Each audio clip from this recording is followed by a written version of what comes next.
everyone, welcome to the channel. So today in this video lecture we are going to study about Lytic cycle. Okay तो lytic cycle पढ़ने के पहले सबसे पहले हम viruses के बारे में स्टडी करते हैं कि वायरसेस क्या है. तो viruses is a small infectious agent that replicate inside the living cell of other organism. So what does virus need? Virus need a living cell. Virus को एक लिविंग सेल चाहिए ताकि वो अपनी लाइफ फॉर्म को रेप्लिकेट कर सके. Without a living cell वो रेप्लिकेट नहीं कर सकता. सो वायरस क्या करता है? अलग अलग लाइफ फॉर्म्स को इन्फेक्ट करता है ताकि वो लाइफ फॉर्म के सेल्स के अंदर अपनी लाइफ साइकिल को चला सके, खुद की क्या बोलते हैं, रेप्लिकेट करके खुद की क्वांटिटी बढ़ा सके. तो वो कौन से लाइफ फॉर्म्स हैं? एनिमल्स हो सकते हैं, एनिमल को इन्फेक्ट करते हैं वायरसेस, प्लांट्स को करते हैं, ह्यूमन बींग्स को भी करते हैं, और माइक्रो ऑर्गेनिज्म को तक के वायरसेस इन्फेक्ट करते हैं. अब जो वायरसेस है जो माइक्रो ऑर्गेनिज्म को इन्फेक्ट करते हैं, स्पेशली बैक्टीरिया, उसके बारे में हम पढ़ेंगे कि बैक्टीरिया को जो वायरसेस इन्फेक्ट करते हैं उन्हें क्या बोला जाता है? बैक्टीरियोफेज. तो ये बैक्टीरियोफेज की ही कंप्लीट लाइफ साइकिल है जो कि लाइटिक साइकिल है, जिसके बारे में हम डिटेल में स्टडी करने वाले हैं. So at the end of 19th century जो डीमेरिट लेवेनुस के थे, उन्होंने क्या किया था? फर्स्ट वायरस को डिस्कवर किया था और उसके ऊपर आगे जाके काफ़ी ज़्यादा स्टडी हुई है. Now structure of viruses. So virus का स्ट्रक्चर हम देखते हैं. सो सबसे पहले होता है न्यूक्लियोकैप्सिड. न्यूक्लियोकैप्सिड किसको बोलते हैं हम? Nucleic acid plus capsid. Nucleic acid में क्या हो सकता है? वायरस का डीएनए या फिर आरएनए. ठीक है, तो ये न्यूक्लिक एसिड प्लस कैप्सिड को मिलाकर हम क्या बोल रहे हैं? यहाँ पे उसे न्यूक्लियोकैप्सिड बोल रहे हैं. The nucleic acid plus capsid shell of a virus particle is often called as nucleocapsid. अब ये जो न्यूक्लियोकैप्सिड है ये क्या है? एक प्रोटेक्टिव शेल का काम करता है. वायरस का जो डीएनए होता है उसे प्रोटेक्ट करके रखने का काम ये करता है. अब जो कैप्सिड है वो बहुत सारे आइडेंटिकल प्रोटीन सब यूनिट से मिलके बनता है. नेक्स्ट क्या आता है हमारा? नेक्स्ट है एनवेलप. ठीक है, अब जो वायरल एनवेलप होता है, वायरल एनवेलप क्या है? एक लिपिड कंटेनिंग मेम्ब्रेन है जो वायरस के सराउंड में होती है. ठीक है, it acquire during the viral maturation. Viral maturation के टाइम पे ये बनती है. सो साइज़ क्या होता है कोई भी वायरस का? वायरस का साइज़ हो सकता है 200 से 300 nanometer in diameter. Basic shapes अगर वायरसेस की बात करें तो डिफरेंट शेप्स है. उसमें से कुछ है रॉड, आइकोसाहाइड्रल शेप्स होते हैं, और कोई कोई वायरस का स्पेरिकल शेप भी होता है. जेनेटिक मटेरियल क्या होगा वायरस में? एक तो डीएनए रहेगा या फिर आरएनए रहेगा. कभी भी जो है दोनों नहीं रह सकते हैं. हमेशा कोई ना कोई एक ही वहाँ पे वायरसेस में प्रेजेंट रहेगा. ठीक है, एक तो क्या रहेगा? एक तो सिंगल स्ट्रैंड रहेगा या फिर डबल स्ट्रैंड वो प्रेजेंट रहेंगे. ओके, सो ये था सिंपल सा शॉर्ट इंट्रोडक्शन वायरसेस के स्ट्रक्चर के बारे में, ताकि जो हमारा लाइटिक साइकिल है वो अच्छी तरीके से हम समझ पाए. This is bacteriophage. यहाँ पे हम देख सकते हैं कैप्सिड हेड है इसका, न्यूक्लिक एसिड है, डीएनए या फिर आरएनए इट कुड ऑल्सो भी, कॉलर है, शीट है. अभी जो कॉलर और शीट है togetherly it is called as tell.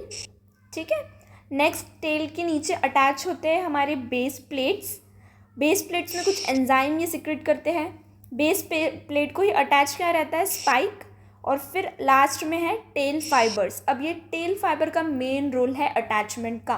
कोई भी सेल के ऊपर जाके अटैच होने का काम कौन कराती है? हमारे जो टेल फाइबर्स है वो उसमें हेल्प आउट करते हैं. उसका मतलब की रोल है वो. नाउ स्टेप्स क्या है? लाइटिक साइकिल में 5 स्टेप होती है. फर्स्ट स्टेप है अटैचमेंट. नेक्स्ट आता है पेनिट्रेशन. अटैचमेंट में क्या करेगा वायरस? सेल के ऊपर जाके बैक्टीरियल सेल के ऊपर अटैच हो जाएगा. नेक्स्ट है पेनिट्रेशन. पेनिट्रेशन में अपना जेनेटिक मटेरियल जो कि डीएनए या फिर आरएनए है वो क्या करेगा? उसमें वो इंसर्ट करेगा. थर्ड स्टेप आती है बायोसिंथेसिस, जिसमें हम बैक्टीरियल सेल के अंदर वायरस का रेप्लिकेशन देखते हैं. फोर्थ आती है असेंबली, जहाँ पे वो रेप्लिकेट करके खुद को असेंबल कर लेता है, खुद को अरेंज करता है प्रॉपर स्ट्रक्चर में. फिफ्थ स्टेप आती है जब वो खुद को असेंबल कर लेता है तो फिफ्थ इसमें जब वो रिलीज होता है बैक्टीरिया के सेल के अंदर से, जो मल्टीप्लाई हुए वाले वायरस है वहाँ से पूरे रिलीज आउट हो जाते हैं. Very first step is attachment. So a virus required a host cell for multiplication as we studied this earlier. In first step, the virus attach itself to the host cell. तो सबसे पहले काम क्या करेगा virus, एक ऐसा bacterial cell ढूंढेगा और जाके वहाँ पे क्या करवाएगा, खुद की सबसे पहले अटैचमेंट करवाएगा। अटैचमेंट ये किसके हेल्प से करता है, ये अपने टेल के जो टेल फाइबर होते हैं उसके हेल्प से। जो ये बैक्टीरिया की सेल वॉल है यहाँ पे कुछ रिसेप्टर्स प्रेजेंट होते हैं, तो वो इस रिसेप्टर के ऊपर जाके क्या करवाता है, खुद की अटैचमेंट यहाँ पे सबसे पहले वो फिक्स करवाता है। नेक्स्ट स्टेप है पेनिट्रेशन। एक बार अटैचमेंट हो गया, वायरस बैक्टीरिया के सेल पे फिक्स हो जाता है, तो वो पेनिट्रेट करता है। अब वो पेनिट्रेट किस चीज़ का करेगा, इसके जेनेटिक मटेरियल का जो वायरस के कैप्सिड में क्या है, फिक्स होकर है। पेनिट्रेशन के केस में क्या होता है कि जैसे ही वायरस सेल वॉल के जो ऊपर आके अटैच होता है, तो उसके बेस प्लेट में, जैसे मैंने पहले मेंशन किया था, कोई एंजाइम्स होते हैं। तो वो एंजाइम्स जो वो क्या करता है, सबसे पहले रिलीज आउट करता है।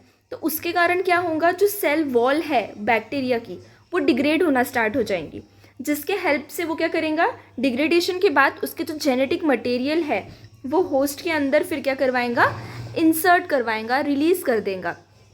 और ये रिलीज़ भी किस तरीके से होते हैं, ये जो वायरस का कैप्सिड होता है और ये जो शीट होती है ये क्या होंगी, कॉन्ट्रैक्ट होंगी।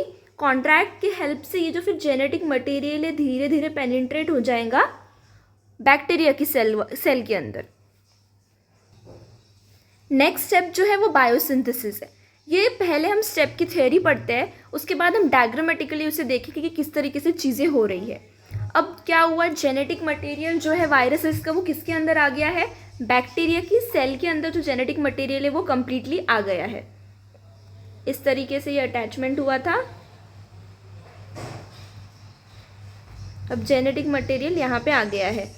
अब ये क्या होगा, द इन्फेक्टेड डीएनए और RNA then hijacks the host cell genetic material and mangles with its gene expression. अब वो क्या करेगा, कंप्लीटली हाईजैक कर लेगा बैक्टीरिया की सेल को, पूरा जेनेटिक कंट्रोल अपने कब्जे में ले लेगा और उसके बाद क्या करेगा, उसकी होस्ट की जो मशीनरी है जिससे सेल्फ रेप्लिकेशन होता है वो अपने इसमें लेकर खुद का रेप्लिकेशन करवाना वो वहाँ पे स्टार्ट करता है। अब जो जेनेटिक मटेरियल इंजेक्ट हुआ था वो क्या था, डीएनए भी हो सकता है या आरएनए भी हो सकता है। It can be one, either DNA और आरएनए। अब बायोसिंथेसिस की स्टेप होती है। बायोसिंथेसिस की स्टेप में क्या कर रहा है वायरस, यहाँ पे अपने अलग अलग टाइप के प्रोटीन बना रहा है, अपने जीनोम को क्या कर रहा है, रेप्लिकेट कर रहा है।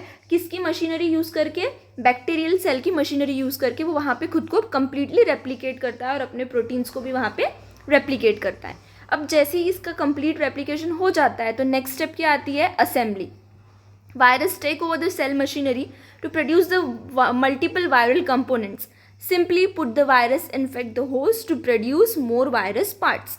Also, virus puts the host nucleotides to work and replicates its own genetic material. ये वायरस क्या होते हैं, बहुत चालाक किस्म के होते हैं।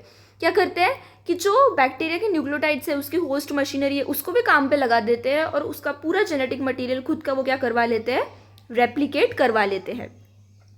अब वो जैसे ही रेप्लिकेट होता है तो वो क्या करना शुरू करेंगे, असेंबल करना शुरू करेंगे। जैसे पहले कैप्सिड आके अटैच होगा, फिर टेल फाइबर शीट, उसके अंदर जेनेटिक मटेरियल पैक होगा, ये सारा सीक्वेंस वाइज वो असेंबल होते हैं।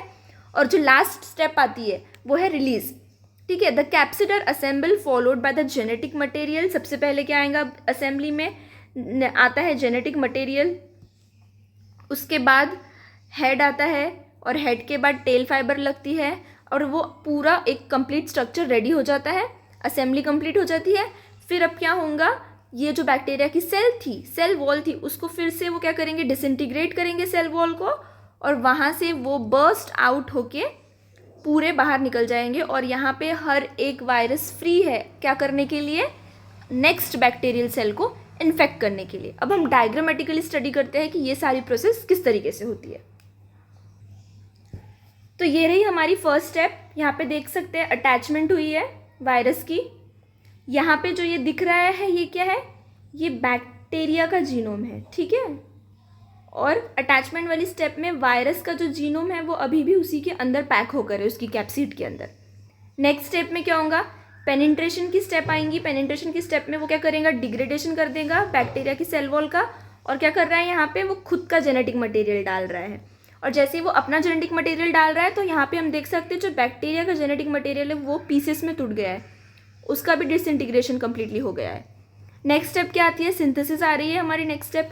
सिंथेसिस के स्टेप में वो क्या कर रहा है, खुद के पार्ट्स को रेप्लिकेट कर रहा है। देखो यहाँ पे सिंथेसिस हो रही है, सिंथेसिस में क्या क्या बन रहा है, वायरल का जेनेटिक मटेरियल बन रहा है, उसके टेल फाइबर्स, प्रोटीन्स, जो भी सारी चीज़ें हैं वो सारी रेप्लिकेट हो जाती है सिंथेसिस के स्टेप में।